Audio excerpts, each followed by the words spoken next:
Hi, my name is Wendy and this is my brother Richard. We are the heads in our first aid club. So today I'm just going to teach you some basic things about first aid, like home accidents happen a lot. So if after watching this video, I think it's going to help you a lot. You're going to know how to handle some accidents in your home. So first of all, we need the definition of first aid, please, Richard. First aid is the first assistance given to a casualty before the doctor or the ambulance arrives. Exactly. So when you call the doctor, he doesn't come in at that time. So you need to handle stuff before he comes. So for example, fainting. That's the most usual thing that happens at home. So this is how we treat fainting, okay? So first, the patient faints, right? So you're not really sure. First check the breathing in case the pulse rate. Yeah, using pulse rate, or you can there are many ways to check pulse rate. The wrist, the left wrist, or the left side of your chest. Yes, the neck, throat. Yes, those are the way how do you check the pulse rate. So if you see that your casualty is still breathing, then you lay him in a straight way in which he or she can relax. The blood flows. Exactly. Now we need to bring the person back. So you do this. Tying your fingers together. Yeah. So you press the abdomen, in between, under and in between the ribs. So you press there 10 times. Yeah.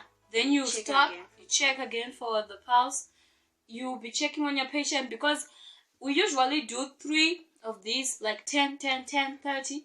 But you might also be checking on the patient because some patients wake up before the 30 compressions. And we call this process CPR. Okay? Cardiopulmonary resuscitation. So you just do those compressions. If your patient does not wake up, you then need to raise his or her legs 30 centimeters high. Okay?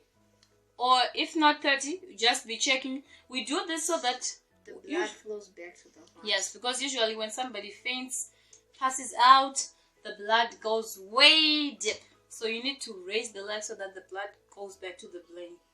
Okay, that's how you treat. This is usually caused by a hard blow on the head or exposure to a lot of heat. Yeah, so that was the treatment for fainting. We're going to do choke by Mr. Richard. There are 3 types of choking. One whereby his eyes will be turning red and you'll be touching his throat. That's a sign if somebody's choking.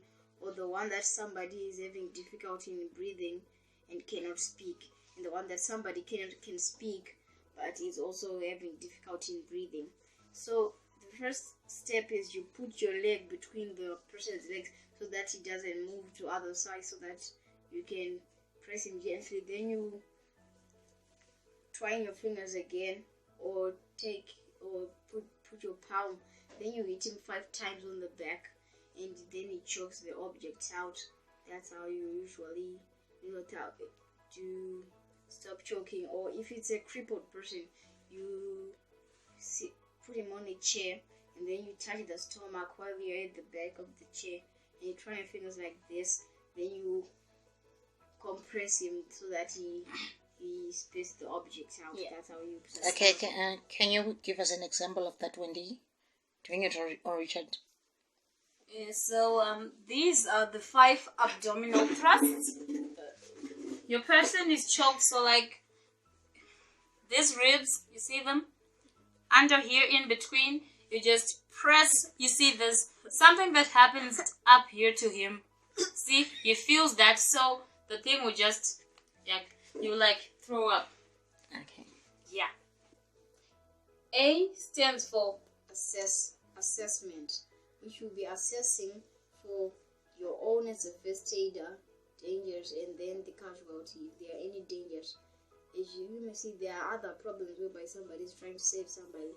They say that there's a lion that bit someone, and somebody's trying to save him, that not knowing that the lion went somewhere coming back that time, and they are all in trouble. Yeah. The other A is also airway. Your patient needs airway. This usually happens, let's say, like at stores, especially when someone faints or passes out, something happens, people like gather around that person. That's not needed because the person needs free airway, fresh air to breathe. Usually, when you're treating a person, don't treat him in exposure to sun, or else it will cause more problems. Yes, we talked about the A. Now we're going to the B. We should know about breathing. Breathing is the most important thing, because if it wasn't for breathing, the person would be dead already. So a person needs to be breathing. So you need to do, like when a person faints, you do the thing known as CPR. So a person needs breath a lot. So you need to do the CPR, which is known as pulmonary resuscitation. Yeah, and never forget bleeding, because while you're doing all this, the patient might be bleeding and dies before you noticed. So you need to check for any wounds on the person. If the person is not like really dead, if you feel the body, something happens, the person shows that he or she is feeling pain. Like if I do this, if the person, like, That's a blinks or something, reaction.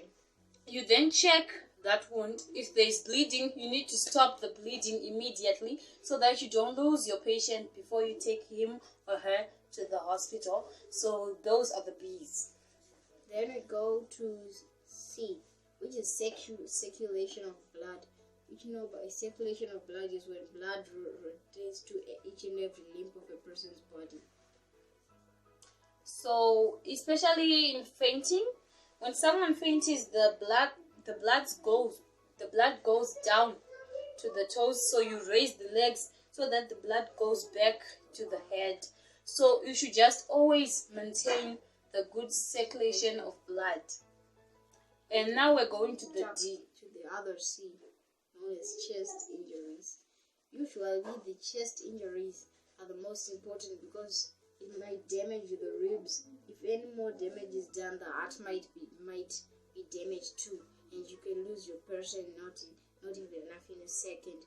So you have to check for chest injuries because they are the main injuries that might kill a person at that time. Yes. D stands for documentation. You should always write like a book or something that you'll be writing while you treat your person, so that when the doctor arrives, he should know what you have done with your patient, so that you'll be able to carry on with the job. For example, if you put like a bandage or a plaster on the person, the doctor might remove the things so that he can check for wounds. So you must write the things like, oh, after this I put the bandage, I did this and this. So you guys, these are just the basic things of the ABCs, the first things we do. So we also have the 3 P's. The first P's of first aid. Number 1, you must always preserve life. That's the first P. The second P, promote health. The third P, Protect. Yes, prevent the injury from getting worse. So, bye. These are the basic definitions.